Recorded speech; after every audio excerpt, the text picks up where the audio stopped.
We'll open this program with a discussion of the days of the Martin and Lewis partnership. I read that your understanding of the physical relationship and how it would work best with Dean Martin came from an organ grinder and a monkey. Yeah. Yeah. I also, that was a picture in my mind. That was a picture in my mind. He's the organ grinder, you're the monkey. Yeah. Or the short and the tall guy, when indeed Dean and I are both 6 feet tall. But I worked in a crouch because I knew what the comic had to be against the straight man. And we always looked like that. And people would see us in person or at the Copa, and they were amazed that we were the same height. But that was just a house number, the monkey and the organ grinder. Because when I was writing and thinking about what we had to do, I had to diminish Jerry and put Dean there. And in everything that we did, we kept that. As a matter of fact, there was one point when I told Dean it would really be great if we put a quarter of an inch on his heels when we played the Copa, and that my crouch would work better. We did it. It worked. And what we did was we used a minimal frame of material, and what we did was just show an audience how much two guys could care about one another while they were having so much fun. That was the key. What's the matter? A point of order. Yes? Fix it! What? Fix the pipe! Hold it for me, Mr. Martin, and I'll fix it. Come off. Hold it. Hold. Thank you very much. You're laughing. You forgot to take your watch off.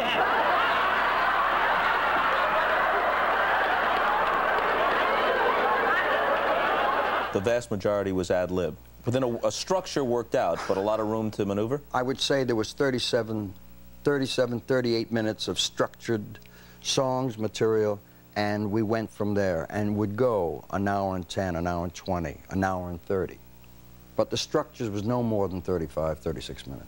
Oh, come on, let me be with you, fellas. I like him. Let's tell him about the plan. But maybe he's a stool pigeon. Me, a stool pigeon? I don't even like peanuts. Doesn't even like peanuts. Wait a minute, I'll find out. Go ahead. Hey, you. You ever packed a G on your hip when you copped a heist? Did I? Wow. Did you ever take it on the lamb of the Shambles who had the croaker beside the crease? He has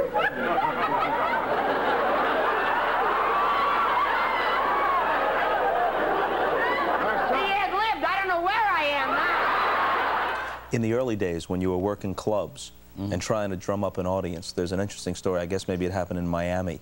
Of how Atlantic City. Atlantic City, okay. Yeah. By the beach. Right. You take it. I drown. Every afternoon at 2, That 3 only works o'clock. once, you know. No, no, no. If you move down the beach, you can drown 3, 4 times a week. And I would drown, and he would be pumping, and I would have water, holding water in my mouth. And he would be giving me artificial respiration. I would turn from on my stomach. First show's at 8 o'clock. We're at the 500 Club. Bang, we're out of there. So the crowd gathers to see the drowning man, and now all of them show up for the show. Well, most. Before you knew it, this was like the first week. Before you knew it, there were, well, the first night we played to 6 people in a room that sat 250. By the 3rd or 4th night, word to mouth was that these two guys do 3 hours at midnight. Well, you couldn't get near the club. The crowds were just constantly around the block. And it came from our nonsense. Then they finally put our name up on the tail of the plane, Martin and Lewis at the 500 Club, and I'd run down the beach yelling at the pilot, "Folks, see, that's it." I mean, it was nothing for me to run 1.5 miles for as far as the plane went. I was the best public relations. Dean finally sat at the bench and said, "Come back, I'll meet you here. You run." I ran. The trademark of Martin and Lewis, in addition to the timing and the relationship between the suave guy and the comedic guy, was that energy, that constant energy that bordered on chaos at least from the audience's perspective. Yeah. You guys were in control of it, but it bordered on chaos. You come out on a 1952 telethon, not your telethon, but Hope and Crosby are doing a thing to raise money for the U.S. Olympic team. And the stuff really hits the fan, right? Well, Bing was frightened. He wasn't afraid of Dean. Dean ran out between Bob and Bing, and Bob said, "Where's the monkey?" or whatever he called me, and I came from another side of the stage. It spooked Bing. Bing thought I would fool with his tooth. And I never spoke to Crosby after that. That he didn't know me well enough to know I would never do such a thing. I was so offended by it that was 52. In the next 8 years, I never talked to Crosby. Our dressing rooms were right adjacent to one another at Paramount. Did you reconcile eventually? Never. Never. He never took the time to find out what I was, that I would never do such a thing. I didn't have the time. There's just too many wonderful people in the world to spend time with. I didn't need that. How good a straight man was Martin? The best in the world. Best that ever lived. Oh, Jesus. I mean, he had, just as a comic is born funny, and you just don't learn that, men like Dean are born with a sense of timing and a sense of pace. He could split an atom with the turn that he'd make at the time that he'd make it. It was infinite. And he didn't have to work at it. All he had to do was show up. I used to tell everybody, if he shows up, we're a hit. And we were. And he showed up. Was there genuine affection between the two of you, or just a good partnership? No. I loved him as I love him now. And he loved me the same way, but as a kid brother, and he was my hero. And that came across. People would come from the Copa and sit in Lindy's and say, "I saw Martin and Lewis tonight," and someone would say, "What did they do?" Well,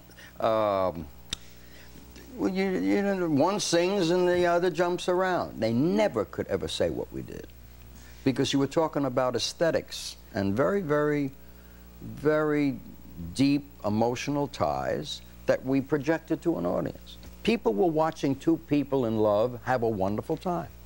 Let's test your reflexes, right? Reflex, yeah, that's important, eh? Oh, sure, now. We got to see if you're all right.